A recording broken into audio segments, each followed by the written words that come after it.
বিশ্বনবী জানিয়েছেন কিয়ামতের দিন। আমি এটা এই যে কয়েকদিন আগে আসলাম মদিনা থেকে, মদিনার ইমাম যিনি মসজিদে নববীর অনেক খুতবা দিচ্ছিলেন এলেমের উপরে, ওনার শেষ কথা ছিল এইটা।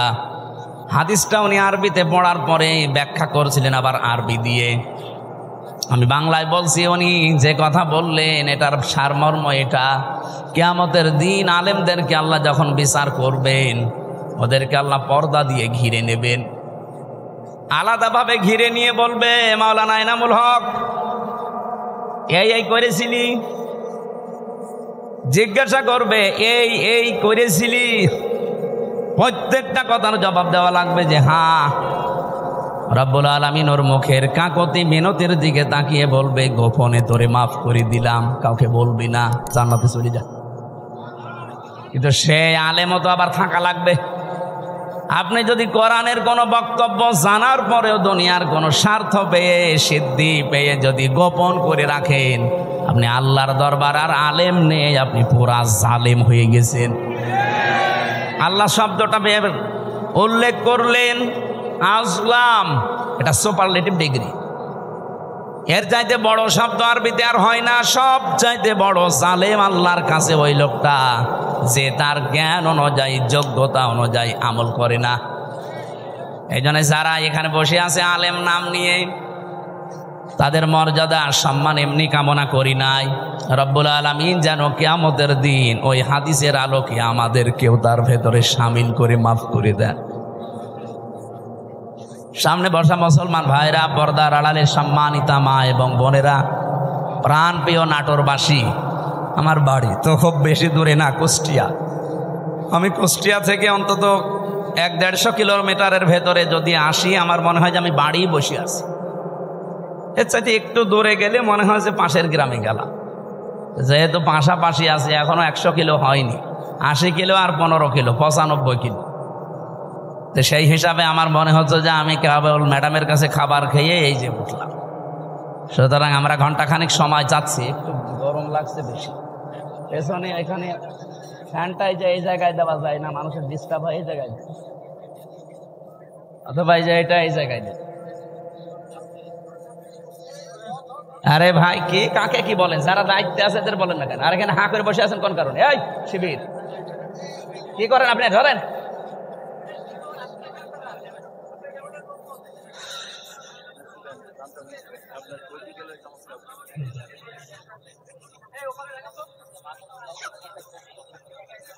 হ্যাঁ, দেন এটা দেন, এই ফ্যানটা দেন, এই ফ্যানটা দেন।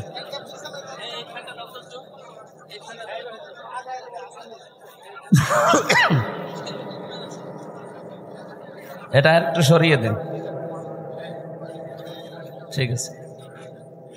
সুবহানাল্লাহ আলহামদুলিল্লাহ লা ইলাহা ইল্লাল্লাহ, সুবহানাল্লাহ আলহামদুলিল্লাহ লা ইলাহা ইল্লাল্লাহ, লা ইলাহা ইল্লাল্লাহ মুহাম্মাদুর রাসূলুল্লাহ।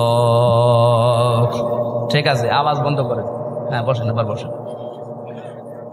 আমার ভাইরা, কোরআনে কারিম থেকে আমি যতটুকু বাস্তবতা বুঝেছি, আমার বয়স কম হতে পারে আপনার তুলনায়, কিন্তু বিশ্ব দেখা আপনার তুলনায় অনেক এগিয়েছে আল্লাহ আমাকে। আমি দেখেছি এই পৃথিবীর ময়দানে কাউকে যদি আল্লাহ দিন কায়েমের জন্য কবুল করেন, তাকে আল্লাহ কয়েকটা জিনিস আগে দিয়ে দেন। সূরা শূরার 13 নম্বর আয়াতে এটা আপনি পাবেন, শেষের দিকে আছে, আল্লাহু ইয়াজতাবি ইলাইহি মাইয়াশা ওয়া ইয়াহদি ইলাইহি মাইয়ুনিব। রব্বুল আলামিন বলেন, আমি আল্লাহ যাকে এজেতেবা করি, পছন্দ করি, মনোনীত করি, নির্বাচিত করি, যাকে আমার ভালো লাগে, এই মানুষটাকে আমি দুনিয়াতে দিন কায়েমের জন্য নিয়োজিত করে দেই। ও পৃথিবী একদিকে দিয়ে দেবেন, দিন কায়েমের আন্দোলন ওর কাছে একদিকে আল্লাহ করে দেবে। আল্লাহ বলেন, আমি কেন করি জানো? ওয়া ইয়াহদি ইলাইহি মাইয়ুনিব, যে লোকটা দুনিয়াতে মন থেকে আমি আল্লাহর দ্বীনের দিকে সত্যিকার অর্থে ফিরে আসতে চাই, তাকে আল্লাহ এইভাবে নির্বাচিত করেন। আপনি আন্দাজে আসতে পারবেন না, আপনার মন আগে দ্বীনের দিকে ফিরে আসা লাগবে ইখলাসের সাথে। সুতরাং এই দেশে যারা দ্বীন কায়েমের জন্য চেষ্টা চালায়, আপনি বিশ্বাস করতে পারেন আল্লাহ আপনাকে সবার ভেতর থেকে বেছে নিয়েছেন, নির্বাচিত করেছেন, পছন্দ করেছেন, মনোনীত করে ফেলেছেন। এর আগের শব্দে আপনি তাকান, যারা মুখস্থ আছে আপনি দেখেন যে বাড়িতে সূরা শুরার 13 নম্বর আয়াতের শেষের আগে আছে কাবুরং আলাল মুশরিকিনা মা তাদউহুম ইলাই। হে নবী, আপনি যেদিকে মানুষকে ডাকেন যে আসো আমরা সবাই আল্লাহর বিধান কায়েম করি, কারণ আপনাকে শুধু আমি না, পৃথিবীর যত নবী পাঠিয়েছি মাত্র 2 জন নবীকে বাদ দিয়ে প্রতিটা নবীর ওপরে আমার আদেশ ছিল আন আকিমুদ্দিন ওয়ালা তাতাফাররাকু ফি, যে দিন কায়েম করো, আল্লাহর বিধান জমিনে কায়েম করো, এ বিষয়ে কোনো মত পার্থক্য করবা না। আজ যে আলেমরা এই দেশে টাকা খেয়ে দিন কায়েমের বিরুদ্ধে ফতোয়া দেন, আপনি মাজারের বিরুদ্ধে ফতোয়া দেন না যেখানে প্রকাশ্য শিরিক হয়, বেদাত হয়। ইসলাম যারা কায়েম করতে চান তাদের বিরুদ্ধে আপনি লাগেন। হ্যাঁ, তাদের পদ্ধতি ভুল হতে পারে, কিন্তু তারা তো দিন কায়েমের বাইরে মানুষের তৈরি করা আইন কায়েম করতে চায় না। আপনি যদি সাহায্য করতে না পারেন, মুখ বন্ধ করার দরকার ছিল আপনার। আর আপনি আরো মানুষের ভেতর বিভ্রান্ত ছড়ানোর জন্য আলেম নাম নিয়ে জালেমের মতো কাজ করছেন। রব্বুল আলামিন জানিয়েছেন, হে নবী, আপনাকে শুধু না, এর আগে বড় বড় নবীদের নাম আল্লাহ নিয়েছেন। হযরতে ঈসা, মূসা, নূহ, ইব্রাহিম, এত বড় বড় পাওয়ারফুল নবীর নাম নিয়ে বললেন আপনাকেও আদেশ দিলাম, তাদেরকেও দিয়েছিলাম যে দিন কায়েম করেন, আমার বিধান কায়েম করেন জমিনে আগে, আর এই বিষয়ে কোনো মত পার্থক্য, কোনো ফতোয়াবাজি করবেন না। হে নবী, আপনি যেদিকে মানুষকে ডাকতে চান, এই কথা শুনলে সব চাইতে মন খারাপ হবে, খারাপ লাগবে, রাগ করবে ওই মানুষগুলো যারা মুশরিক। বলে আমির হামজা মাটির নিচের ওয়াজ করেন, তো মাটির নিচে আপনি কেমন চলে গেছেন? আপনি তো উপরে আছেন, উপরে থাকতে হলে স্বস্তি, শান্তি, নিরাপত্তা নিয়ে কিভাবে থাকা লাগবে, তো ওইটা এখন তৈরি করা লাগবে না? ঘোষক তো ওইটাই বলছিল যে ওইটা বলেন, কি করে আমরা শান্তি, স্বস্তি, নিরাপত্তা নিয়ে থাকতে পারি। আজকে কষ্টে আমার গণসংযোগ ছিল, কত সবার শেষ কথা বলেছি, এবার যদি ইসলাম দেশে আসে, আল্লাহর কসম এই কুষ্টিয়ার ময়দান থেকে আগে দূর করা হবে চাঁদাবাজি। এই কুষ্টিয়ার বুকে চাঁদাও থাকবে না, বাজিও থাকবে না। আপনিও এই দেশের নাগরিক, আমিও এই দেশের নাগরিক, আপনাকে চাঁদা দেওয়া লাগবে মানে? আমি কি চাঁদের দেশ থেকে এসেছি? এটা সম্ভব, শুধুমাত্র ইসলামকে আপনি এনে দেন, 5 বছর লাগবে না। বাংলাদেশ থেকে 5 দিনে চাঁদাবাজি ঝাঁটিয়ে বিদায় করা হবে বঙ্গোপসাগর। কোনদিন তার মুখে আপনি চাঁদা এ শব্দও শুনবেন না, কারণ ঔষধ কি দেওয়া লাগে ওটা আমার জানা আছে। পৃথিবীতে যত বড় অপরাধ আল্লাহ তত বড় শাস্তি দিয়েছেন। দেখবেন জেনা করে যদি বিবাহিতা যারা, তাদেরকে পাথর মেরে মেরে ফেলা লাগবে। আপনি একটা করে দেখেন, এই নাটোরের পুরুষ যারা, তাদের স্বপ্ন দোষ বন্ধ হয়ে যাবে। জেনা করা, আপনার জিনিসপত্র হয়তো উঠবে না, দৃশ্য মনে হবে ওরে বাবা, পাথর মেরে জাগায় মেরে ফেলছে। আপনি যেটা দিয়ে জেনা করবেন ওই জিনিস নষ্ট হয়ে যাবে। চুরি করলে হাত কেটে দাও, আপনি একটা করেন, দেখেন চুরি বন্ধ হয় কিনা। কারণ আল্লাহ পাক ভালো করে জানে যে ঔষধ দেওয়া লাগে কোন জায়গায়। যারা ডাকাতি করে, যারা সন্ত্রাসী করে, যারা চাঁদাবাজ, তাদেরকে বিপরীত দিক থেকে অঙ্গ প্রত্যঙ্গ কেটে দেওয়ার নিয়ম সূরা মায়েদায় আছে। একটা কেটে দেন, আপনাদের নাটোরের কেন্দ্রীয় মসজিদের সামনে অথবা জজকোর্টের সামনে নিয়ে, এই নাটোরে আর কিয়ামতের আগে চাঁদাবাজি হবে না। সম্ভব, এবং আমরা পারবো ইনশাআল্লাহ, সামনে আসবে। সুতরাং এই আয়াত থেকে আমি যে থিওরিটা পেয়েছি, আল্লাহর বিধান কায়েমের কথা বললে যাদের মন খারাপ হয় তারা যেন বিশ্বাস করে তারা মুশরিক। আপনি হয়তো বলতে পারেন কি আমি নামাজ পড়ে আসলাম, আরে ভাই আপনি টের পাচ্ছেন না যে কোনো কায়দায় আপনার দ্বারা শিরিক হচ্ছে, প্রকাশ্যে হোক গোপনে হোক। আর যারা শিরিক করে তারা কি বলেন বলেন, এর চাইতে আর স্পষ্ট কি বলা যায়? অবশ্যই আপনার দ্বারা কোনো না কোনো ভাবে শিরিক হচ্ছে, নয়তো আল্লাহ বলতো না যে কাবুর আলাল মুশরিকিন, যে মুশরিকদের কাছে খারাপ লাগবে। মা তাদউহুম ইলাই, আপনি যেদিকে মানুষকে ডাকছেন এই কথা শুনলে সবচাইতে বেশি খারাপ লাগবে, মন খারাপ হবে, রাগ করবে।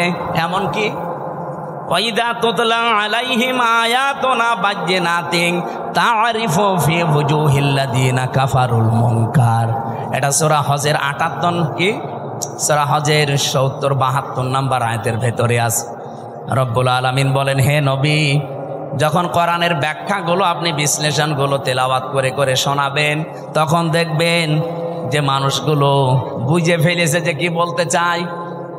আপনার প্রতি দেখবেন ওরা মাত্র শরবত নিয়ে মিষ্টি নিয়ে আসবে না, ওরা আপনাকে মনে হবে খেয়ে ফেলবে।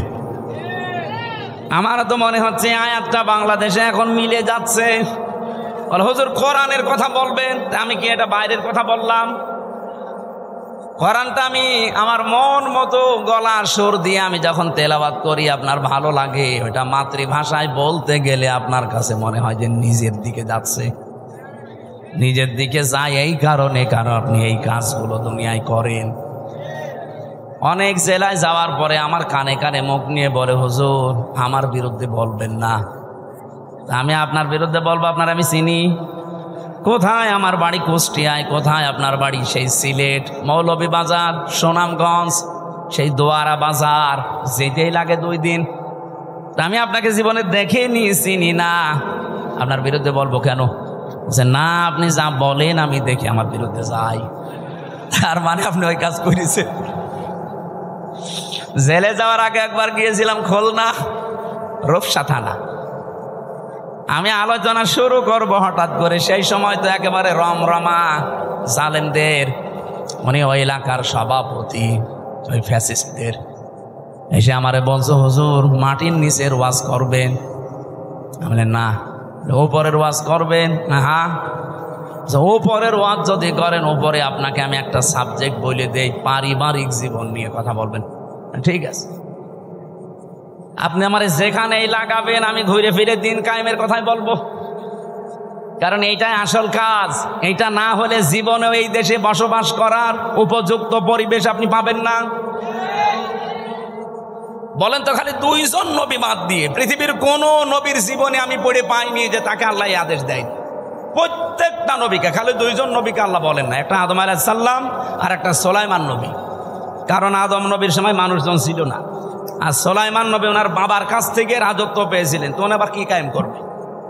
বাকি কোন নবীর জীবনী পড়ে আমি পাইনি যে তাদেরকে আল্লাহ নির্দেশ দেয়নি যে আনাকিমুদ্দিন, দিন কায়েম করবে।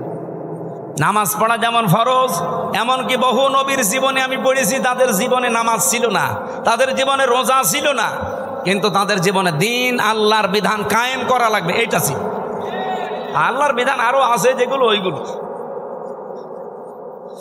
আমার ভাইরা, এখান থেকে আপনার জন্য আমার যেটা বক্তব্য, যদি আপনার মন খারাপ লাগে তাহলে আপনি বুঝে নেবেন যে আপনার দ্বারা যেহেতু শিরিক হচ্ছে আর আপনি মুশরিক, মুশরিকের কোনো ইবাদত কবুল হওয়ার সম্ভাবনা আছে।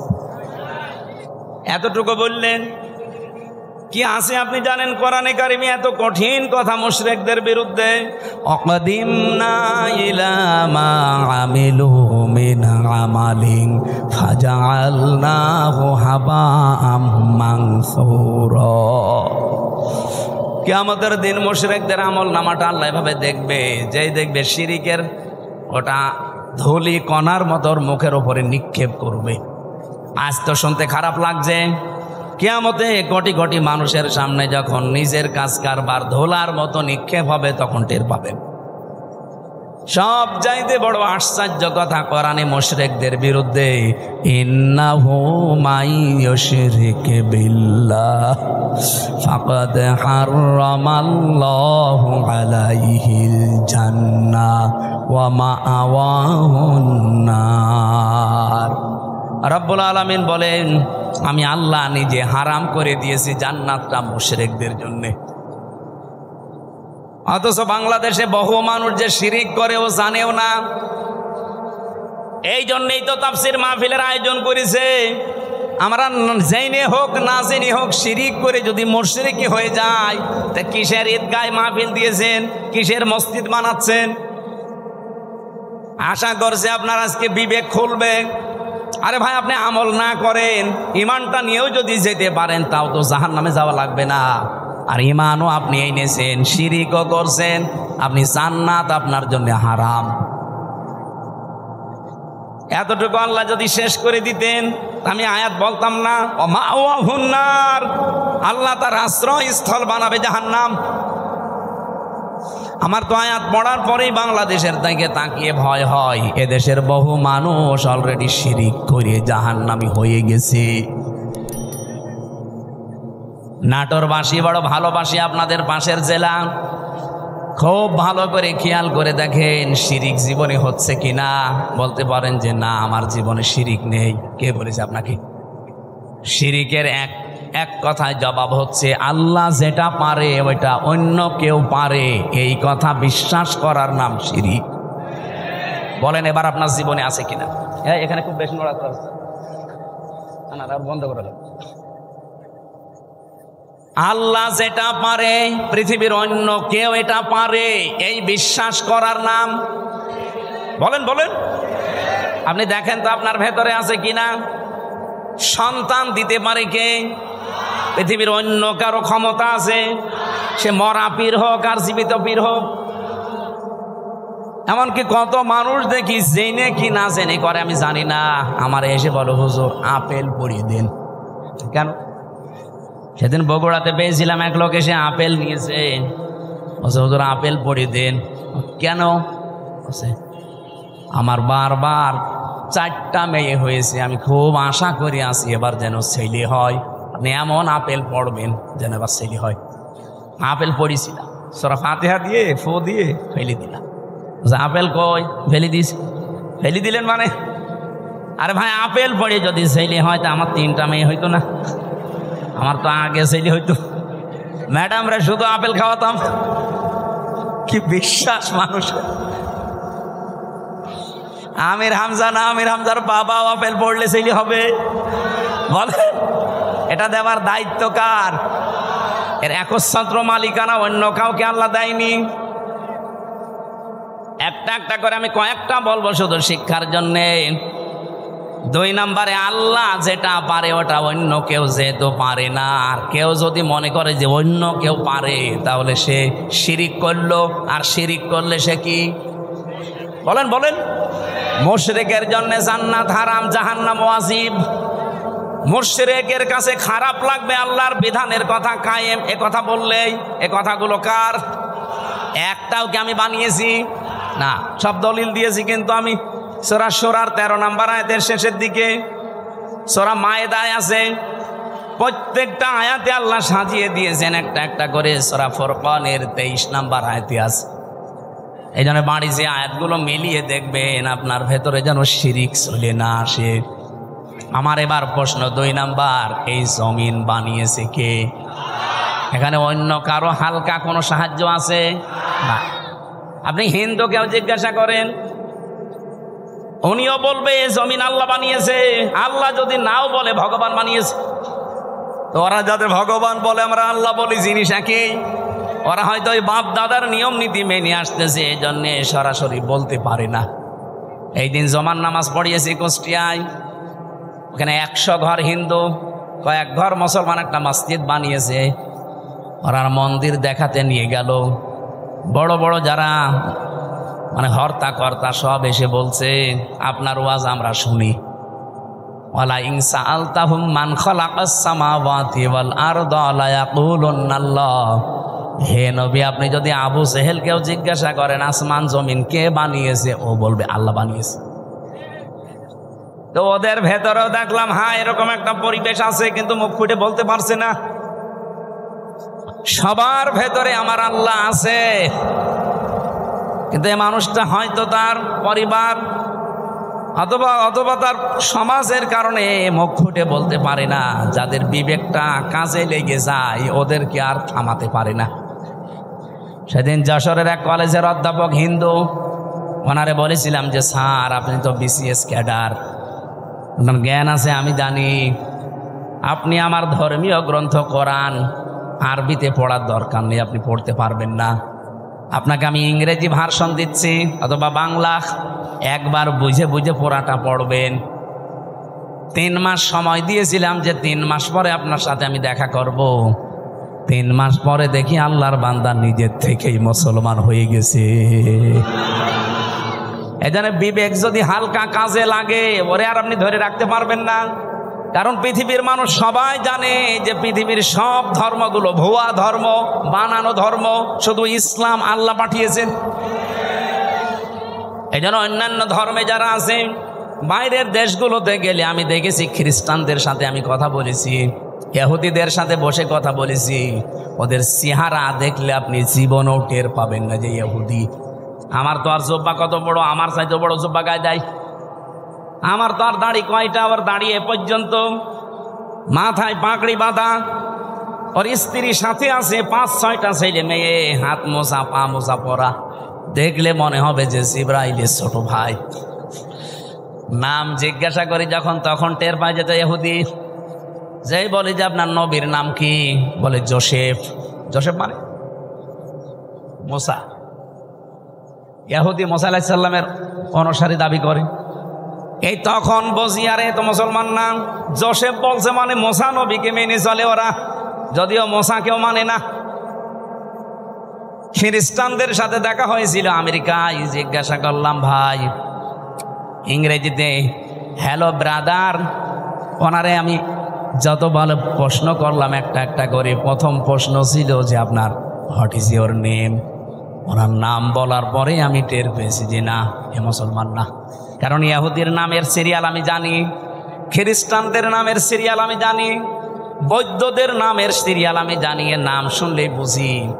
যখন বলি যে আপনার নবীর নাম কি, হোয়াট ইজ ইউর প্রফেট, ও তখন বলছে আমার নবীর নাম হচ্ছে যিশু।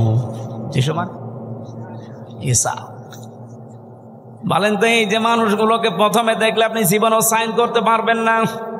এত সুন্দর চেহারা, ধবধবে ফর্সা, দাড়ি মানে পাগড়ি এবং জব্বা গায়ে, বিশাল সাদা জব্বা গায়ে, স্ত্রীর সাথে আছে, একেবারে চোখও দেখা যায় না, হাত মোজা পা মোজা দেওয়া। বাস্তবতা যেটা আমি এখান থেকে নিয়ে আসতে পারি, ওই মানুষগুলো আজ মুশরিক, ওই মানুষগুলো আজ শিরিক করছে। শুধুমাত্র যদি বিবেকটা একটু কাজে লাগাতো এ পৃথিবীর কোনো ধর্মে মানুষ থাকা সম্ভব না ইসলাম ছাড়া। খালি বিবেকটা মানুষ কাজে লাগায় না, এই জন্য বিভিন্ন ধর্মে প্রায় 4,500 ধর্ম এখন দুনিয়ায়। কত? 4,500। বাইরের দেশগুলোতে গেলে এগুলো আরো বেশি দেখা যায়। মালয়েশিয়াতে আমি যে বিশ্ববিদ্যালয়ে গিয়েছিলাম ওখানে 120টা দেশের ছেলে মেয়েরা পড়ে। আপনি চিন্তা করতে পারেন 120টা দেশের মানুষ ওখানে পড়ে, তাহলে এক একজনের ভাষা এক একটা, 120টা ভাষায় তারা কথা বলে আলাদা আলাদা, কিন্তু নিজেরা যখন কথা বলে আমাদের সাথে তখন ইংরেজিতে বলে। আমি মালয়েশিয়া ইন্টারন্যাশনাল ইসলামিক ইউনিভার্সিটি, এটা আমাদের কুষ্টিয়া ভার্সিটির চাইতেও প্রায় অন্তত 15-20 ডবল বড় হবে, এত বড় বিশাল এরিয়া। বাসে করে গাড়িতে করে যাওয়া লাগে এক ক্লাস থেকে আর এক ক্লাসে। আমি যাদের সাথে ঘুরছিলাম থাইল্যান্ডে বাড়ি কয়েকজনের, রাস্তায় ঘুরছি রাত তখন প্রায় বাজে রাত 2টা। হঠাৎ দেখে একটা মোবাইল পড়ে আছে, আমারে উনি ওনার ভাষা দিয়ে বলছে আপনার বাড়ি তো বাংলাদেশে, এই মোবাইলটার পাশ দিয়ে যদি শুধু বাংলাদেশ আর ভারতের ছেলে মেয়েরা না যায়, কিয়ামত পর্যন্ত পড়িয়ে থাকবে, কেউ নেবে না। আমার কি সুনাম করলো না, বাস দিল। আমরা বলছি বাংলাদেশ আর ভারতের ছেলে মেয়েরা যদি যায়, ও গায়েব করে ফেলবে। পৃথিবীর এখানে প্রায় 120টা দেশের ছেলে মেয়েরা আছে, কেউ এর পাশ দিয়ে গেলে ঘুরিয়েও তাকাবে না যে লোকের জিনিস আমি কেন নেব। কিন্তু আপনারা যে এমন মানুষ, আমি ওনারে পরে হাসির ছলে বললাম যে ভাই আপনি কি আমার সুনাম করলেন না, বাস দিলেন।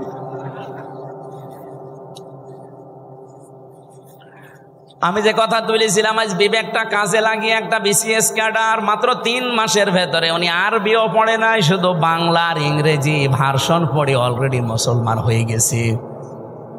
আর আপনার কি হয়েছে? এবার আসেন, যারা বিশ্বাস করে যে জমিন আসমান আল্লাহ বানিয়েছে, আবু জেহেল যদি বিশ্বাস করে থাকে, না কিছু লাগবে, একটু ভালো করে শোনেন তো। আপনি কোন দিকে তাকান? ওয়াজ দিয়েছেন আপনি, যদি না শোনেন না আরো অ্যাক্টিভ হওয়া লাগবে। এভাবে ক্লাস করে মানুষ? আপনি কি পাস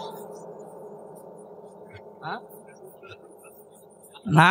আপনি তো মানে ক্লাস করতে হলে অ্যাক্টিভ হওয়া লাগে। এইভাবে ক্লাস করা যায়? এই যে স্যার বসে আছে, জিজ্ঞেস করেন তো, এইভাবে ক্লাস নয় মানুষ। আরো অ্যাক্টিভ হন ভাই। আমি যে কথা বলি ওখান থেকে দেখবেন একটা শিক্ষা বের হবে।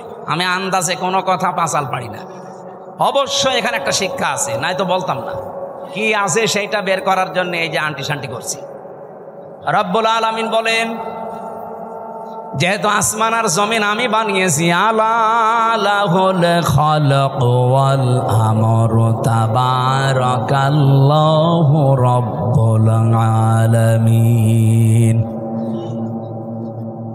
বানিয়েছেন যিনি, হুকুম চলবে তার, এ বিধান কার? তাহলে আপনার বিবেকের কি বলে যে জমিন আসমান আল্লাহ বানিয়েছে আর এখানে চলবে মানুষের তৈরি করা আইন? একটা কথা হইল। তাহলে আল্লাহ যেটা পারে ওইটা অন্য কেউ, তাহলে জমিন আল্লাহর বিধান চলবে, আল্লাহর এখানে অন্য কারো বিধান চলতে পারে না। যদি অন্য কারো আইন, অন্য কারো বিধান আপনি চালাতে চান, আপনি অবশ্যই শিরিক করছেন। আর শিরিক করলে লোকটা কি? এইরকম মুশরিকের কাছে আল্লাহর বিধানের কথা বললে মন পাওয়া যাবে? তার কি হবে? রাগ হবে, গা জ্বলবে, মারতে আসবে। তাহলে বাংলাদেশে এবার বলেন তো, 92% মুসলমান আমরা না 92% মুশরিক? আমাদের রাগ হয় কেন? দোষ তো আপনার না, আপনি শিরিক করে ফেলছেন। জমিন আল্লাহর, আপনি নিজে বলছেন এখানে আইন চলবে আল্লাহর, অথচ আপনি এমন এক দল করেন যে দল আল্লাহর আইন বিশ্বাস করেন।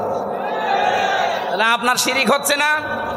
আর এই কথাটা আমি একটু বাংলা ইংরেজি আরবি মিলে বলতে গেলে আপনার রাগ হয় না? এরপরও আমি জানি কিছু মানুষের মন ফিরবে না, কারণ ওদের আবু জেহেলের মতো খতম করে দেওয়া। খাতামাল্লাহু আলা কুলুবিহিম ওয়া আলা সামিইহিম ওয়া আলা আবসারিহিম গিশাওয়া ওয়া লাহুম আযাবুন আযীম। হে নবী, আমি ওদের অন্তরের উপরে মোহর লাগিয়ে দিয়েছি। আপনি যতই সুন্দর করে বলেন, নবীজি আবু জেহেলের কাছে 350 বারের উপরে দাওয়াত নিয়ে গেছে, এরপরও লোকটার মন তৈরি হয়। আমার মনে হয় 350 বার না, আমি তো আপনার কাছে এই 11.5 বছর তো আমি ময়দানে, 3 বছর না জেলে ছিলাম, বাকি সময় তো বহুবার আপনি আমার আলোচনা, আলেমদের আলোচনা শুনেছেন, এরপরও আপনার পরিবর্তন হয় না। আলেমরা কি কোনো দিন বলেছে এই জমিনে আমরা আমার বাবার আইন তৈরি করতে চাই? সবারই এক কথা সামারাইজ করে দেখবেন, সবাই বলতে চাই এই জমিনে আমরা আল্লাহর আইন চাই। এইটা শুনলে যদি কারো রাগ হয়, সে যেন বিশ্বাস করে তার দ্বারা কোনো না কোনো ভাবে শিরিক হচ্ছে, আর শিরিক হলে সে লোকটা মুশরিক, এই জন্য তার গা জ্বলে। এবার কার খারাপ লাগবে এবার আপনি নিজে মিলিয়ে নেন, আপনি কি আসলে মুসলমান না মুশরিক? দরুদ আর সালাম পাঠ করার মাধ্যমে আমরা তেলাওয়াতকৃত আয়াত, যেটা আমি ছোট্ট ছোট্ট 2টা আয়াত পড়েছি, 6666টি আয়াত, এটা প্রসিদ্ধ, আর বিশুদ্ধ হচ্ছে 6236টা আয়াত। এর ভেতরে মাত্র 2টা আয়াত পড়েছি, আমি আগে পরও পড়তে পারতাম। এই 2টা আয়াত থেকে কিছু কথা তাফসির আকারে শোনাতে চান। আপনারা তাফসির মাহফিল লিখেছেন, অথচ এখন চলছে নবীজির জন্মের মাস, সিরাত লিখে দিলে আমরা ওইভাবে সাজাতাম। যেহেতু তাফসির লিখেছেন, আমরা তাফসির আকারে কথা বলবো, শুনবেন তো নাকি? আমি আগে একটু তেলাওয়াত করে তাফসিরের যে মূল নীতি আছে 15টা একটা একটা করে বলবো, এরপরে আমরা ভেতরে যাব। আউযু বিল্লাহি মিনাশ শাইতানির রাজিম। তিলকা আয়াতুল কিতাবিল মুবিন। এখান থেকে এবার একটা শিক্ষা বের হবে। রব্বুল আলামিন বলেন তিলকা, এই আয়াতুন, এটা বহু বচন। এই আয়াতগুলো যেগুলো এখন আপনাদের সামনে আমি বলবো, এই আয়াতগুলো হচ্ছে আল কিতাব। কিতাবের আগে আলিফ লাম আছে, এরপরে আছে মুবিন। আল্লাহ পাক বলেন এটা স্পষ্ট কিতাবের আয়াত। আমার প্রশ্ন হচ্ছে, কোরআন কি স্পষ্ট না অস্পষ্ট? না, আপনার বলা ঠিক হয়। আপনি তো স্পষ্ট না কোরআন আপনার কাছে। এনামুল ভাই বললে বলতাম, আপনার এখন যদি আমি পেটে বোম মারি, তিলকা মানে কি বলতে পারবেন? তা আপনার কাছে স্পষ্ট হয় কি করে? তার মানে আমি ওই মানের লোক চাচ্ছিলাম। এখান থেকে ডানে বামে আলেমগুলো যদি বলতো স্পষ্ট, আমি কম প্রশ্ন করতাম না। যারা সবাই একবারে বললেন আমার কাছেও কোরআন স্পষ্ট না, আপনি মিথ্যা বলেছেন। কিতাব যদি আপনি স্পষ্ট করতে চান, কিতাবের কাছে আসা লাগবে। কথা বলেন না কেন? আপনি এই যে বয়সে আছেন, এই বয়সে এখন মাদ্রাসায় ভর্তি হয়ে সময় দিতে পারবেন? এই কথা বললেন না? আপনার বয়স এখন 55 বছর, আপনি এখন মাদ্রাসায় ভর্তি হয়ে সময় দিতে পারবেন? ওই 8 বছর 9 বছরে ভর্তি হয়ে যেভাবে পড়ছে পারবেন না। কিন্তু আল্লাহর একটা বিশেষ অনুগ্রহ এই বাংলাদেশের উপরে। এই দেশে এখন এমন একটা মাদ্রাসা, এমন একটা বিশ্ববিদ্যালয় আছে যেখানে ভর্তি হয়ে গেলে আপনাকে কোরআন শিখাবেই। সেটা বাংলাদেশে জামাত ইসলামী। আপনি হয়ে দেখেন, 15টা পয়েন্ট পূরণ করা লাগে প্রতিদিন। এই লোকটা খুব শিক্ষিত না, আমি ওনাকে চিনি, ম্যাট্রিক পাসও করে নাই, কিন্তু এই জায়গায় আসার কারণে ওনাকে বিশ্ববিদ্যালয়ে ভর্তি হওয়ার সিস্টেম করে দেওয়া হয়েছে। প্রতিদিন কোরআন শরীফ শুদ্ধ করে পড়া লাগবে। আবার কয় আয়াত পড়বেন, বুঝে পড়েন না, আন্দাজে পড়েন, আবার লেখা লাগবে। 1 মাস পরে আবার দায়িত্বে যারা আছে তাদের দেখানো লাগবে। এর চাইতে বিশ্ববিদ্যালয় কোথায় পাবেন আপনি? আর আপনার যে বুড়ো বয়সে কোন ভার্সিটি আপনাকে নেবে? যেন আসেন এই বিশ্ববিদ্যালয়ে, আপনাকে আলেম বানানো হবে। খুব বেশি দিন লাগবে না, মাত্র 6 মাস আপনি সময় দেন, আমি গ্যারান্টি দিচ্ছি আপনি এই দেশের বহু আলেমের চাইতে জ্ঞানী হয়ে যাবেন। আমার কথার অর্থ আপনি বুঝেছেন? আপনি স্পষ্ট হন কোরআনের কাছে এসে। বহু আলেম কোরআনের এই শব্দগুলো জানে না, কেন আলিফ লাম দেওয়া হয়েছে এটাও বলতে পারে না। আমার মনে হয় এখানে যদি 100 জন আলেম থাকে, 50 জন বলতে পারবে না যে আলিফ লামের নাম কি। আলিফ লাম 4 প্রকার। এখানে যেটা আছে এটা নির্দিষ্ট করার জন্য আল্লাহ দিয়েছেন। কেন দিলেন? এই পৃথিবীতে কিতাব বলতে একটাই, কোরআন শরীফ। কোরআন বাদ দিয়ে পৃথিবীর যত বই আছে সব কোরআনের ব্যাখ্যা। যেভাবেই লেখেন না কেন ওটা কোরআনের ব্যাখ্যার ভেতরে পড়বে। আপনি যদি চাঁদ নিয়ে লেখেন, চাঁদের কথা কোরআনে নেই। বলেন যদি এই জমিন নিয়ে লেখেন, জমিনের কথা কোরআনে নেই। যেটাই করবেন ওগুলো আসলে কিতাব না, ওগুলো কিতাবের ব্যাখ্যা। কিতাব কয়টা? আরো জোরে, কেমন কিতাব? স্পষ্ট বলেন। আল্লাহ পাক বলেন আলহামদুলিল্লাহিল্লাযী আনজালা আলা আবদিহিল কিতাবা ওয়া লাম ইয়াজআল লাহু ইওয়াজা। প্রশংসা করা লাগবে আমার। কেন? আমি আমার বান্দাকে কিতাব দিয়েছি। কিতাব কেউ দিতে পারে না, আল্লাহ নিজে পাঠিয়েছেন এটা তার বান্দার কাছে। এমন কিতাব দিলেন ওয়া লাম ইয়াজআল লাহু ইওয়াজা, যে কোরআনের ভেতরে, কিতাবের ভেতরে কোনো বক্রতা নেই, যেখানে কোনো গোপন কথা আপনি পাবেন না। কোরআনে যা আছে সব স্পষ্ট কথা, সব ওপেন কথা। কোনো গোপন কথা আছে? আরো জোরে বলেন। এই জন্য কোরআনের নিয়মই এইটা। এর কাছে যদি কেউ বুঝে শুনে আসে, সে আর জীবনেও গোপন থাকে না, সে ওপেন হতে চায়। আর আমরা এমন কিতাবের আলেম, এত স্পষ্ট চলছে দুনিয়া এখন, এত সহজ হয়ে গেছে, এরপরেও বলে হুজুর আমি গোপনে আছি। কে কিতাব পড়ে আলেম হয়েছে যে এতদিনে গোপন থাকা লাগবে? হযরত ওমর যেদিন শুধু কোরআন পড়েছিলেন সূরা তাহা, সঙ্গে সঙ্গে তিনি ওপেন হয়ে গেছেন। আর আমরা এমন হুজুর সারা জীবন তো গোপনে আছি, এখন একটা সুযোগ এসেছে তাও বলছে গোপনে আছি। তো মনে হয় কিয়ামতেও গোপনে থাকবে। আরে ভাই, আপনার কাছে কি মনে হয় এই যে সুযোগটা আল্লাহ তৈরি করে দিয়েছে, দলে দলে মানুষ পালে পালে। আমি তো সারা বাংলাদেশের 630টা থানা ঘুরছি, সারা দেশ আমার এই হাতের ভেতরে। আমি তো দেখতে পাচ্ছি অবস্থা কি। জোয়ার যা উঠেছে, আমার বিশ্বাস ইসলাম এবার সংসদে যাবে। যতই ষড়যন্ত্র করেন জীবনও ঠেকাতে পারবেন না। বিভিন্ন ষড়যন্ত্রের কথা আসবে, কিন্তু এগুলো মোকাবেলা করার জন্য আমরা দায়িত্ব দিয়েছি একজনকে। কে? আল্লাহুম্মা ইন্না নাজআলুকা ফি নুহুরিহিম ওয়া নাউযু বিকা মিন শুরুরিহিম। আমার জেলখানার 3 বছরের তাহাজ্জুদের নামাজের দোয়া ছিল এটা। আল্লাহ, ইসলামের বিরুদ্ধে, আমার বিরুদ্ধে এই দেশে যারা ষড়যন্ত্রে মেতে আছে, আমি তো পারলাম না, তোমাকে দায়িত্ব দিলাম এদের ষড়যন্ত্রের বিরুদ্ধে, তুমিই যথেষ্ট। আল্লাহ পারবে না ইনশাল্লাহ? উনি যে পারবে তার প্রমাণ জাহাঙ্গীরনগর, যেখানে টয়লেটের ভেতরে নামাজ পড়া লাগতো ইশারায়, সেখানে আজ আল্লাহু আকবার ধ্বনি উঠতেছে। সুবহানাল্লাহ বলতে পারেন না? সংসদেও ইনশাল্লাহ আল্লাহু আকবারের ধ্বনি এবার যাবে। এখনো যারা আলেম, যারা ইমাম, যারা খতিব, এরা যদি বলে যদি আমি ইসলামের পক্ষে কাজ করি আর ইসলাম যদি এবার না যায় তাহলে আমার ইমামতি থাকবে তো? আরে ভাই, আপনি ইমামতি নিয়ে আসেন, ইমামতি থাকবে না মানে শুধু ইমামতি থাকবে না, ওই কমিটির উপরে আর নির্ভরও করা লাগবে না। ইসলাম গেলে আপনার বেতন দেওয়া হবে রাষ্ট্র থেকে। পশ্চিমবঙ্গে আমি বেশি থাকতাম আগে, কারণ এই সমস্ত জায়গায় তো আল্লাহর ওলিরা আসতে দিত না। তখন ওই জায়গায় থাকতাম পশ্চিমবঙ্গে। পুরা এলাকা আমি এই বাংলাদেশের মতো চষেছি, ওই পশ্চিমবঙ্গ পুরাটা মমতা ব্যানার্জি।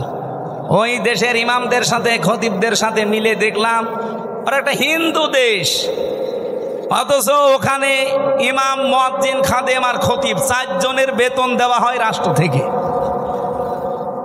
মমতা ব্যানার্জি একটা হিন্দু মহিলা, সে যদি বেতন দিতে পারে ইমামদের, খতিবদের, মুয়াজ্জিনদের, আর আমরা ইসলাম নিয়ে গেলে ইমাম, মুয়াজ্জিন, খাদেম, মাদ্রাসা, মসজিদ, আলেম ওলামার বেতন রাষ্ট্র থেকে দিতে পারবো না? শুধু যে টাকা পাচার হয়েছে ওইটা নিয়ে আসতে পারলে তো কিয়ামত পর্যন্ত বেতন দেওয়া যাবে। আপনি জানেন কত টাকা পাচার হয়েছে? এক দরবেশ 36,000 কোটি টাকা পাচার করেছে। 36,000 কোটি। আমার মনে হয় আমার মতো হামজারে কিয়ামত পর্যন্ত গুনতে দিলে আমি গণিত শেষ করতে পারবো না। একজন দরবেশই যদি এই করে, তাহলে যারা ধরবেশ ওরা যে কি করেছে। সেদিন মনে হয় সিঙ্গাপুরে ছিলাম, যে হোটেলে উঠেছিলাম, না মালয়েশিয়া, 118 তলা হোটেল। আমি আর এক হোটেলে, আমি বললাম এত জায়গা এত দূরে আমার দেখেন না, আমার কাছে দিন। ওই হোটেলটাও 75 তলা। 75 তলার উপরে উঠে আমি জানালা খুলে দিয়েছি, আমার মনে হচ্ছে যে একটা জান্নাতের মতো বাতাস আসতেছে। ওখান থেকে বললাম একটু নিচে যেয়ে দেখি তো খাবার পাওয়া যায় কিনা। নিচে যেয়ে নামলাম, নেমে দেখি 2 জন বসে বসে, রাত 2টা বাজে চা খাচ্ছে। আমি চেহারা দেখে বুঝে ফেলেছি। আমি যে সালাম দিলাম আসসালামু আলাইকুম, ও তো বলবে যে ওয়ালাইকুম আসসালাম না, ও হুজুর আমরা আগে পালিয়েছি। একটা সালামের জবাব হইল, আমি দিলাম আপনার সালাম আর আপনি বলছেন আমরা আগেই পালিয়েছি। কি বলেন আপনি? না, ওই 4 তারিখে দেখলাম যে ভালো না, চলে এসেছি। আপনি এই হোটেলে আছেন, অথচ আপনার তো শুনেছি যে কত 620টা বাড়ি ওর। না না, ওই যে ভূমি মন্ত্রী ছিল যেটা সাইফুদ্দিন জাবেদ নাকি না, ওর সাথে আরেক শয়তানও আছে। বলছে হুজুর আমার সাহেব পাড়া আছে মালয়েশিয়ায়, আমার কানাডাতে বাড়ি আছে বেগমপাড়া, লন্ডনে আছে, এই যে এখানেও আছে পাশের রাষ্ট্র সিঙ্গাপুরে, কিন্তু আমি যেতে পারি না। এই দেশে 20 লাখ বাঙালি থাকে, আমি যদি বাইরে যাই আমার ভত্তা পানি থাকবে। খুব গোপনে আছি, নামি না। এই যে রাত 2টো বাজে নেমেছি, আপনি আমার জন্য দোয়া করে। দোয়া আপনার জন্য আসবে কি? দোয়া করব? এখন দোয়া করলে তো বদদোয়া হবে। আপনি কি করেছেন? 620টা বাড়ি মানুষ বানায়, আমার একটা বাড়ি, তাই আমি মনে হয় বছরে 2-3 মাস থাকতে পারি, বাকি সব সময় রাস্তায় থাকি। আপনি কবে থাকবেন বাড়িতে? এই জন্য এদেশের আলেম ওলামারা এখনো যে ভয়ে চিন্তায় আছে। কোনো ভয় নেই, আপনার কোনো চিন্তা নেই। ইসলাম এবার আসবেই, আর আপনারা সবচাইতে বেশি সুযোগ সুবিধা পাবেন, সে কওমি বলেন, আলিয়া বলেন, খারেজি বলেন, যাই বলেন। কিন্তু কিছু আলেম নামধারী এদেরকে এই বাম আর রামরা এখনো পর্যন্ত পেছনে লেগে আছে। জামাত ইসলামী বাংলাদেশের বিপক্ষে একটা কথা লাগিয়ে দেন, এরা আসলে নাকি মাদ্রাসার বেতন বন্ধ করে দিবে। এটা শয়তান বিশ্বাস করবে? এটা আপনার কথা না, আমরাও জানি। আপনাকে দিয়ে রাম আর বামরা বলাচ্ছে।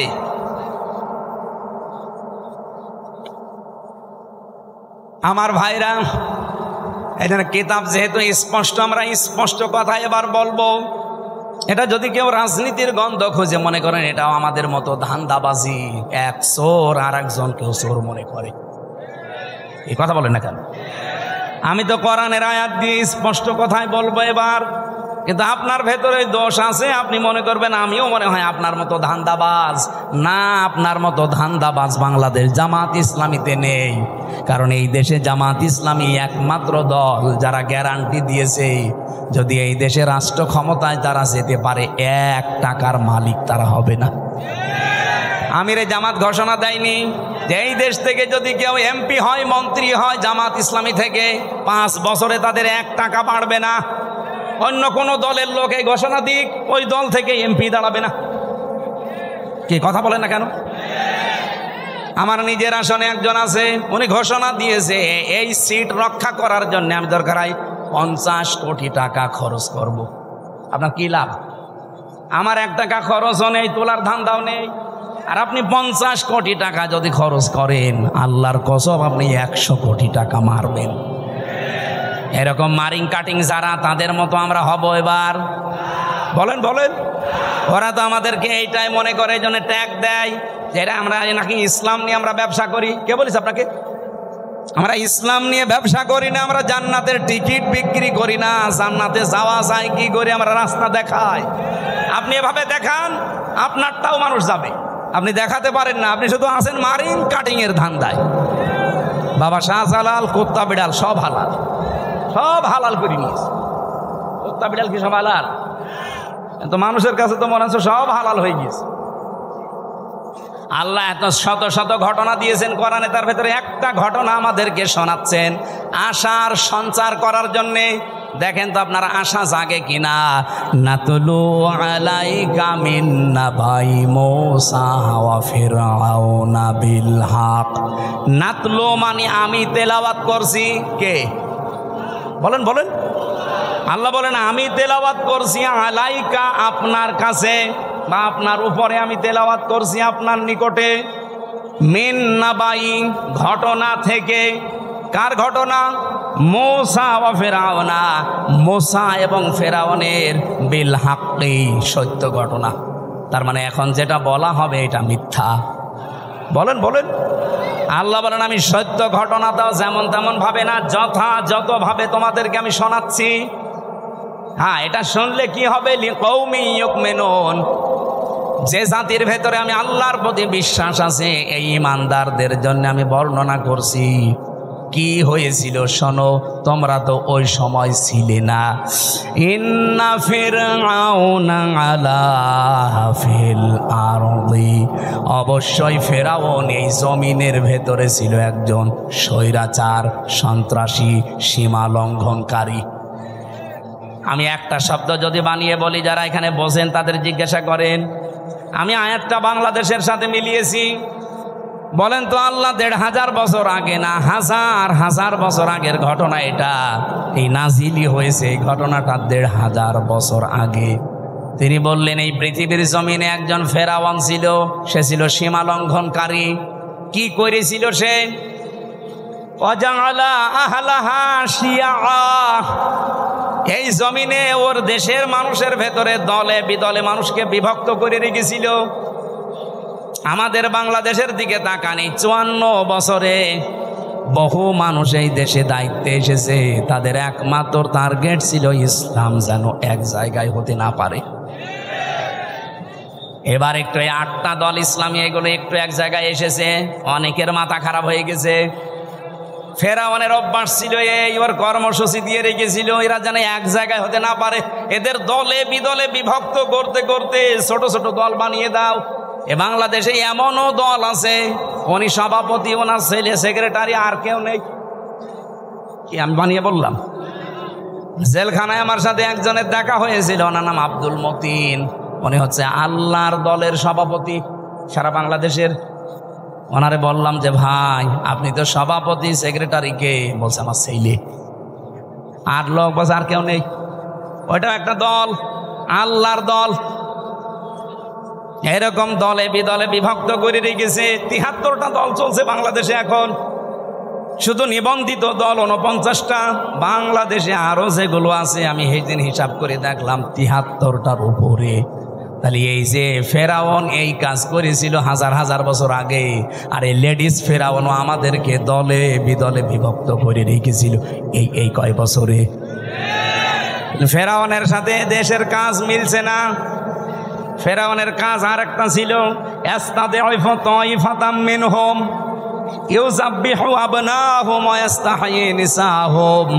ওই ফেরাউন দুর্বল করে রেখেছিল এই দলে বিদলে বিভক্ত করে। ওই দেশে পুরুষদেরকে সে মেরে ফেলতো আর মেয়েদেরকে সে বাঁচিয়ে রাখতো। এর দুইটা অর্থ হতে পারে, হয়তো সন্তান হত্যা করেছিল লাখের উপরে, আপনারা জানেন। পুরুষদেরকে মেরে ফেলার অর্থ কি? এই ফেরাউন লেডিস যেটা বিদায় নিয়েছে এইটাও কিন্তু এই কাজ করেছিল। পুরুষদেরকে সরাসরি হয়তো জবাই করে মেরে ফেলেনি, কিন্তু একটা মানুষ যোগ্যতা সম্পন্ন হওয়ার পরে শুধু দলীয় পরিচয় দেখে তার চাকরি হয়নি, তার মানে তাকেও মেরে ফেলার সামনে। আমি কথা বোঝাতে পারিনি? মাওলানা এনামুল হক যেখানে ওঠার কথা সেই জায়গায় ওনার শুধু দলীয় পরিচয় থাকার কারণে ওই জায়গায় উঠতে দেয়নি, ওনারে বসিয়ে রেখেছে সেই যে নিচের চেয়ারে ওখান থেকে। অথচ 15 বছরে ওনার ওঠার কথা 5 সিঁড়ি পার হয়ে। এই যে উঠতে না দেওয়া এটাও মেরে ফেলার শামিল। এই কথা বলে না কেন? আমার সামনে আমি নিজে মনে করেন আমার রোল নাম্বার 1, 50 নাম্বার স্যার, তারে এনে আপনি বসিয়ে দিয়েছেন চেয়ারে, বলেন তো আমাকে মেরে ফেলা কিনা? ফেরাউন এটা করেছিল ওই জামানায়, আর এই জামানায় ফেরাউন এখন ঠিক এই কায়দায় পুরুষদেরকে অলরেডি শুধু ইসলাম মানার কারণে মেরে ফেলেছে। ঢাকা বিশ্ববিদ্যালয়ে মাদ্রাসার ছাত্র ছাত্রীরা ভর্তি হতে পারবে না, অথচ আমার চাইতে অনেক অগা আছে ভার্সিটি ভর্তি হতে পারবে। ইসলামকে তারা কোন জায়গায় নিয়েছে? ক্লাস 5 এবং 8-এ বৃত্তি পরীক্ষায় আগে 100 মার্ক ছিল, এই জালেমরা এসে ওইটা তুলে দিয়েছে। এর যে কিছুদিন আগে 2 নবীর নাম নিয়ে যিনি বসে আছেন, ডক্টর মোহাম্মদ ইউনুস, কয় নবী? 2 নবীর নাম। অথচ গানের মাস্টার নিয়োগ দিল, শরীর চর্চার মাস্টার নিয়োগ দিল, 1 থেকে 5 পর্যন্ত একটা আলেম মাওলানা নিয়োগ দিতে পারে নাই। এই কথা বললেন না কেন? এই দাবি নাটোরবাসী করে কিনা যে আমরা প্রত্যেকটি প্রতিষ্ঠানে 1 থেকে 5 পর্যন্ত একজন আলেম মাওলানা টিচার চাই? এই দাবি আছে কার? দেখে লিল্লাহি তাকবীর। দেখেন তো, হাত তোলেন কে? দেখেন, এটা রেকর্ড হচ্ছে, তোলেন। আপনি কোরআনের পক্ষে আছে এটা আজকে হাত তুলে দেখান। ডক্টর মোহাম্মদ ইউনুসের কাছে যদি নাও যায় এটা আরো সে চলে গেছে ইনশাআল্লাহ। ইব্রাহিম নবীর পক্ষে একটা ব্যাঙ প্রসাব করেছিল, তাই আল্লাহ তারে কবুল করে নিয়েছে, তার প্রসাবও পাক। আর আপনি আজকে কোরআনের শিক্ষার পক্ষে হাত তুলে কিয়ামতের দিনে এই হাত আপনাকে জান্নাতে নেওয়ার জন্য চেষ্টা চালাবেন ইনশাআল্লাহ। আমার ভাইরা, তাহলে পুরুষদেরকে মেরে ফেলতো আর মেয়েদেরকে সে বাঁচিয়ে রাখতো ভোগ করার জন্যে, অথবা তাদেরকে দিয়ে জেনা ব্যভিচার করিয়ে করিয়ে সমাজটা নষ্ট করার জন্যে। ইন্নাহু কানা মিনাল মুফসিদিন, আল্লাহ পাক বলেন নিশ্চয় সে ছিল ফাসাদ সৃষ্টিকারী, সীমা লঙ্ঘনকারী, বিশৃঙ্খলাকারী। এ পর্যন্ত আল্লাহ যদি শেষ করে দিতেন এই আয়াতগুলো আমি বলতাম না। এবার একটা আশার বাণী শুনিয়েছেন, ওয়ানুরিদু আন্নামুন না। আল্লাহ পাক বলেন আমি একটা ইচ্ছা করলাম, এই এদিকে টাকা, ইচ্ছা করছে আমির হামজা কে? আরো জোরে বলেন। আল্লাহ বলেন আমি একটা ইচ্ছা করলাম, কি? আন্না মুন্না, আমি অনুগ্রহ করব, দয়া দেখাবো, আলাল্লাযিনা, তাদের উপরে, আলাল্লাযিনা ইসতুদঈফু ফিল আরদ, এই জমিনের ভেতরে ফেরাউন যাদেরকে দুর্বল করে রেখেছিল, জুলুম, অত্যাচার, নির্যাতনের স্টিম রোলার চালিয়ে যাদেরকেও দুর্বল করে রেখেছিল বনি ইসরাইল মুসা নবীর দলকে, আমি চাইলাম, আমি আল্লাহ ইচ্ছা করলাম তাদেরকে জমিনে একটু কিছু দয়া দেব। কি দয়া দেব? ওয়ানাজআলাহুম আইম্মাতান, আমি চাইলাম যে তাদেরকে জমিনের নেতা বানাবো। আল্লাহ কিন্তু নেতা বানানো আরম্ভ করে দিয়েছে। হ্যাঁ, কথা বলেন না কেন? এতটুকু না, ওয়ানাজআলাহুমুল ওয়ারিসিন, আমি চাইলাম এই জমিনের উত্তরাধিকারী তাদেরকে বানিয়ে দেব। আমার তো মনে হচ্ছে খাপের খাপ মুমতাজের বাপ মিলে যাচ্ছে। এখন যদি মনে করেন না ওদের সাথে মেলছে, আমাদের সাথে মেলে না, আপনার সাথে মেলবে কি করে? আপনার আদর্শ আছে, আপনার চরিত্র আছে। রাত 9টার পরে তো আপনার পা ঠিক মতো মাটিতে পড়ে না। আপনার চরিত্র কিসের? আপনি লাল পানি খান, আপনি ডাল খান, আপনি বাবা খান। আল্লাহ কাদের উপরে দয়া করেছে এটা দেখা লাগবে।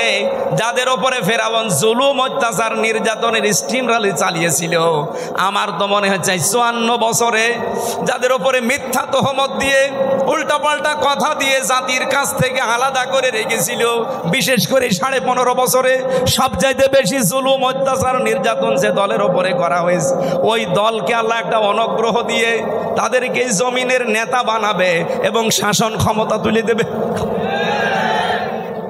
আপনি বলেন মিলছে কিনা? যদি না মেলে আমি আয়াত পড়বো না। আমার তো কোরআন হাদিস পড়ে দেখতে পাচ্ছি, হ্যাঁ একেবারে 100% মিলে যায়।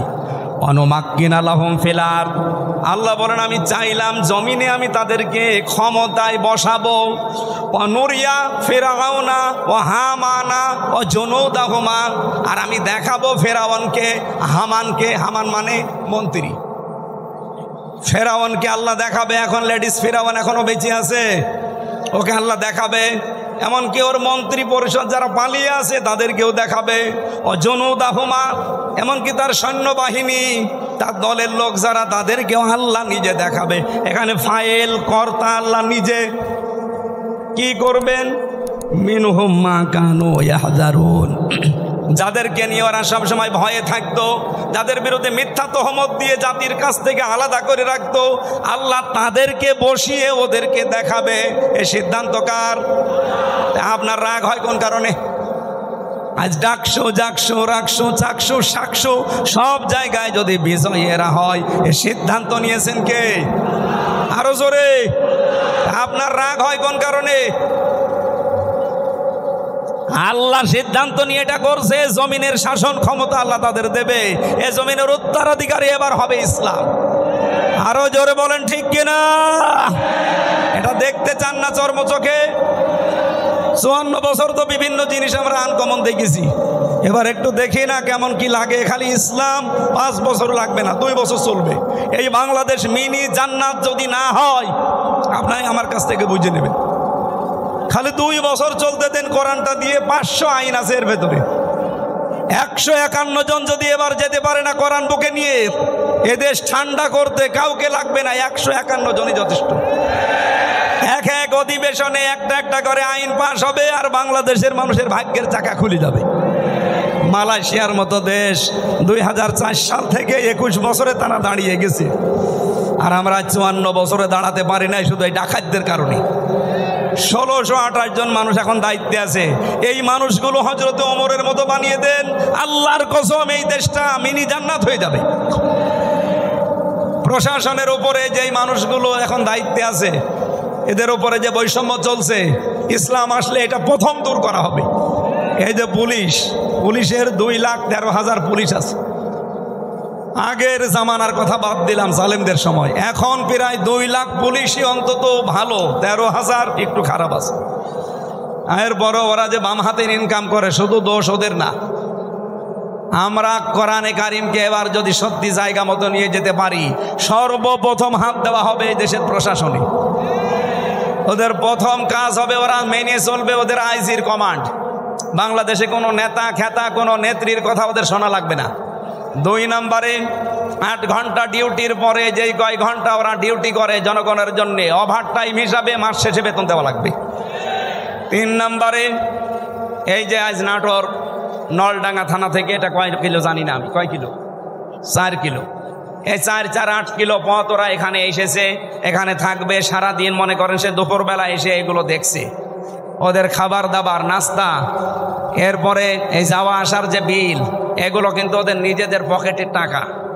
ওই যা বেতন পায় ওখান থেকে কেটে নেয়, ওখান থেকে খরচ করে। অথচ ওর ওপরে ওর মা বাবা স্ত্রী সন্তান সবগুলো ডিপেন্ডেন্ট। কথা বলেন না কেন? তো ও কি করবে? ওই 32,000 টাকা দিয়ে যখন চলে না, তখন ওই মাম হাতের ইনকাম করে, আর তখন ওদের খারাপ বলি। একটা মানুষ খারাপ হয় কেন? ওই রাস্তাটা বন্ধ করে দেন, ও খারাপ হবে না। পুলিশ যদি এখানে কেউ থাকে, আপনি তারা জিজ্ঞাসা করে দেখেন, আজকে যদি সে দুপুরে এখানে এসে থাকে, খাবার খাওয়া, চা নাস্তা খাওয়া, যাওয়া আসার সব বিল ওর পকেটের। কেন? ও কি ওর বাবার কাজ করছে না আমাদের কাজ করছে? যে সমাজের কাজ যখন করবে, এই বিল সমাজের অথবা সরকারের দেওয়া লাগবে না? এটা দেওয়া হয় না। এরকম প্রত্যেক জায়গায়। আমি যে ওসিকে পড়াতাম কুষ্টিয়ায়, সেই 11 সালে ওনার বেতন ওই সময় মনে হয় কত 42,000 টাকা ছিল, আমার সঠিক মনে নেই। 42,000 টাকা বেতন, অথচ ওনার বউ আর মেয়ে আর ছেলে 3 জন ঢাকাতে যে ফ্ল্যাট নিয়ে থাকে, 52,000 টাকা বেতন।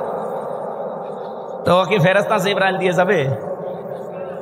এই কারণে শেষে একটু এদিক এদিক করে বলতে, হুজুর দোয়া করেন আল্লাহ যেন মাফ করে দেয়।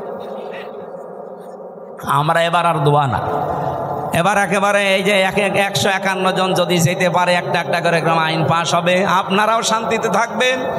প্রশাসনে হোক, বিচার ব্যবস্থায় হোক, ইসলামী অর্থনীতিতে হোক, সবাই আমরা এই দেশটাকে সাজিয়ে নিতে চাই।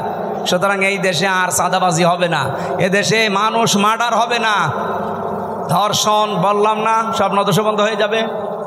আল্লাহ রাব্বুল আলামিন এরকম একটা পরিবেশ আমরা চাই না। মেয়েরা যারা এসেছে তাদের সম্মান দেবেন, কারণ এই পৃথিবীতে আল্লাহ যখন কারো উপরে রাজি হয়, খুশি হয়, তখন তার বাড়িতে একটা মেয়ে পাঠায়।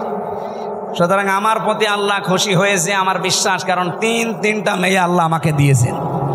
এই 3টা মেয়ের উপরে যদি আমরা দায়িত্ব পালন করি, 1 নম্বরে তাকে পেয়ে খুশি হওয়া, 2 নম্বরে তার ভালোবাসা আদর করা, তার পেছনে খাওয়া দাওয়া করানো যে খরচ আছে, 3 নম্বরে তাকে দিনের শিক্ষা দেওয়া, 4 নম্বরে সৎ পাত্রে পাত্রস্থ করা। বাকি 3টা আমি আদায় করে অলরেডি ফেলেছি, 4 নম্বরটা বাকি আছে। যদি আমি করতে পারি, নবীর হাদিস যে এই মেয়েটাই আমাকে জান্নাতে পৌঁছিয়ে দেবে ইনশাআল্লাহ। যাদের মেয়ে আছে তারা খুশি না বেজার? খরচ করছেন তো, দিন শিক্ষা দিচ্ছেন, সৎ পাত্র থেকে পাত্রস্থ করবেন, যার বাম হাতের ইনকাম আছে নাকি। আল্লাহ আমাদের তৌফিক দিন।